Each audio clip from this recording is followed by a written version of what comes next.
In 1873, one rifle changed the way Americans thought about the repeating gun. It had no electronic controls, no computer, no modern materials, just a steel barrel, a wooden stock, and one surprisingly simple idea: move the lever down, bring it back up.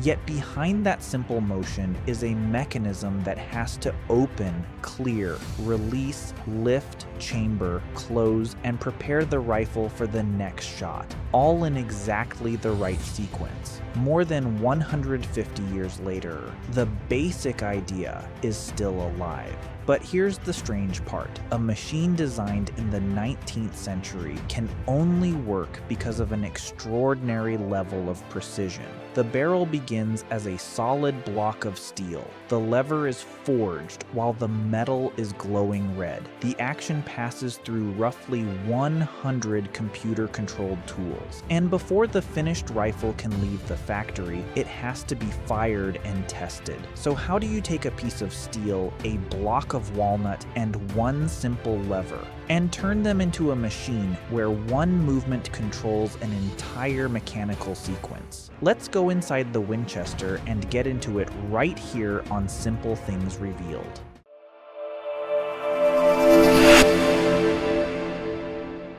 The problem wasn't firing, it was what came next. For many earlier firearms, the interruption came after the shot. Preparing the next one could mean several separate actions. Each took time and each delayed the next shot. That created a clear mechanical problem. Could a rifle carry several cartridges and move the next one into position without making the shooter load the chamber by hand every time? The Winchester lever action offered a practical answer. Cartridges could be stored in a magazine tube, while the shooter operated one large lever beneath the rifle. That movement was then passed into the mechanism hidden inside the action. The lever itself does not reload the rifle. It is simply the part the shooter moves to set the rest of the system in motion. Before that system can work, though, the factory first has to make the part every shot will travel through: the barrel.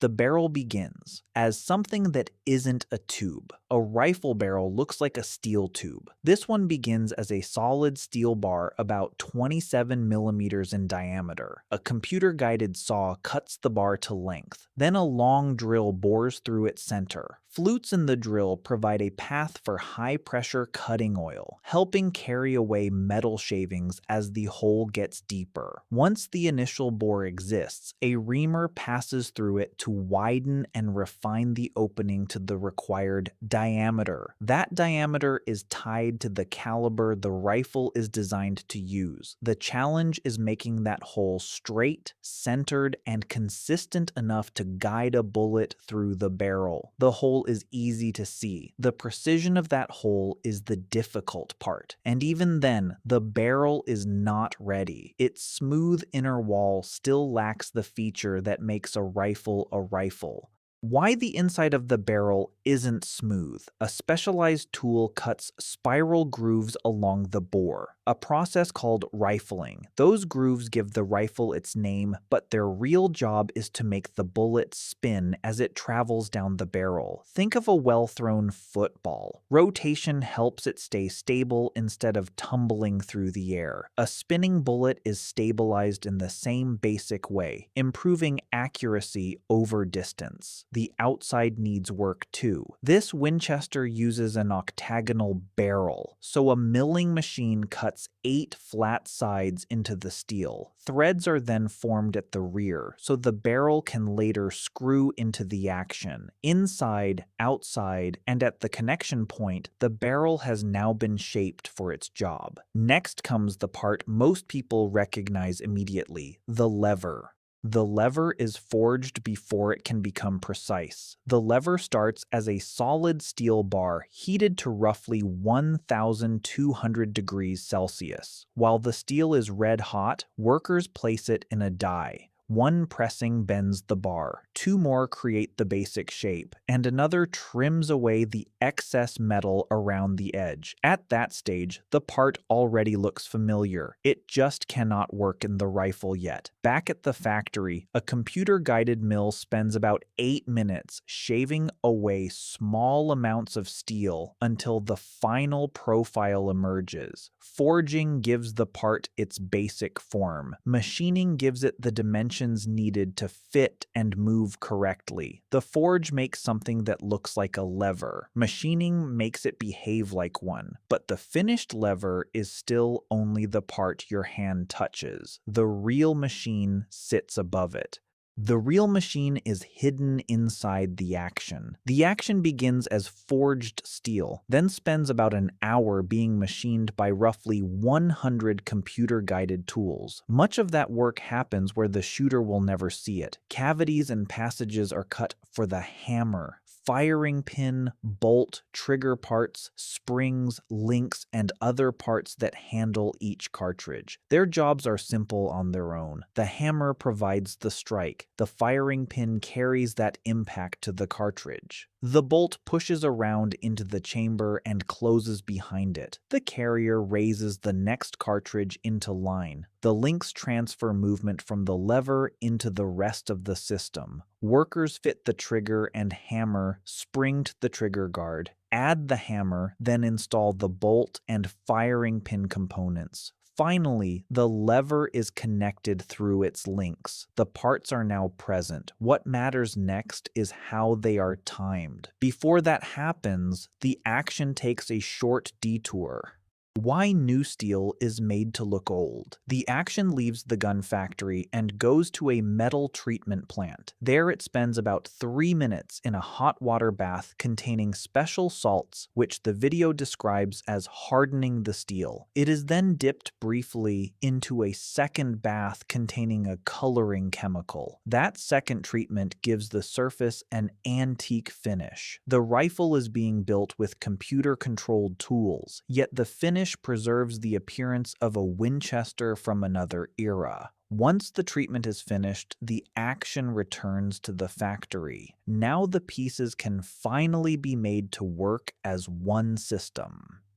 What actually happens? When the lever moves, the magazine tube beneath the barrel stores cartridges in a line. They are loaded through a side gate in the action. Pull the lever down and the bolt moves away from the chamber, opening the action. After a shot, that movement allows the spent case to be cleared. At the same time, the magazine system releases a fresh cartridge toward the carrier. Then comes a step that is easy to miss. The cartridge is not already lined up with the chamber.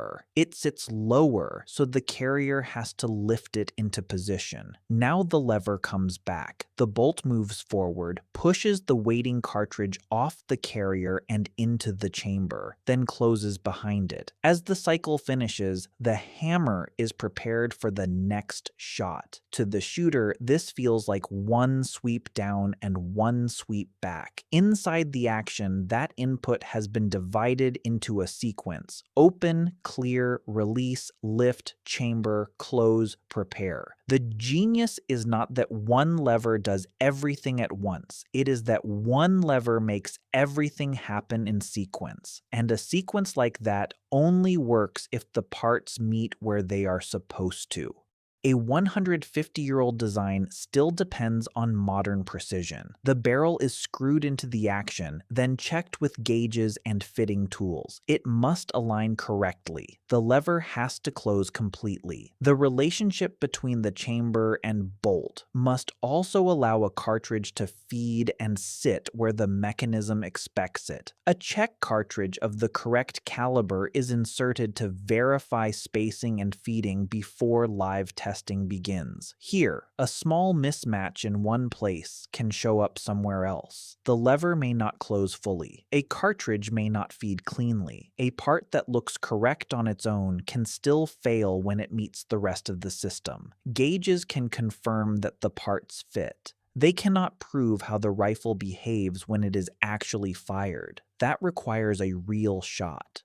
Why a brand new rifle has to be fired first. Before the finished stock is fitted, a temporary one is attached and the rifle is sent to a proof house. Technicians place it in a controlled enclosure, load ammunition, and fire it twice. Rather than measuring accuracy, this test checks whether the rifle functions properly and safely before certification. If it passes, proof marks are stamped into the firearm. According to the video, those markings are recognized by the European Economic Community as certification that the gun passed the required checks. So one of the last steps in making a new rifle is to use it for exactly what it was built to do. Only after surviving that test can it receive its final proof marks. The steel mechanism is now finished. What remains is the part that gives the Winchester much of its familiar shape.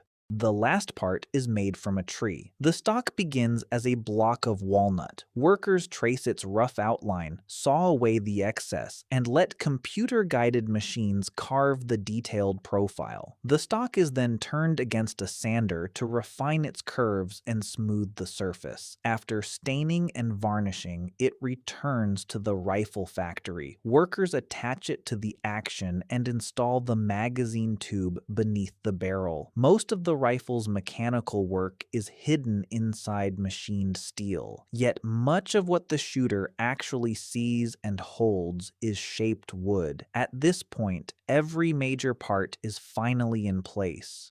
The simplest part is what the user sees. A Winchester lever action may look like a complicated piece of 19th century machinery. The person holding it only has to understand one basic motion: lever down, lever back. Everything difficult has been moved somewhere else, into the timing, geometry, and fit of the parts hidden inside the action. That is how one lever can control an entire cycle. It does not perform every task itself. It gives one movement to a mechanism designed to break that movement into several smaller actions, each arriving at the moment the next one needs it. That may be the real secret of the Winchester. The engineering is complicated, so the action in your hand doesn't have to be. If you enjoy discovering the hidden engineering behind familiar objects, subscribe to Simple Things Revealed. There are plenty more simple things hiding complicated stories.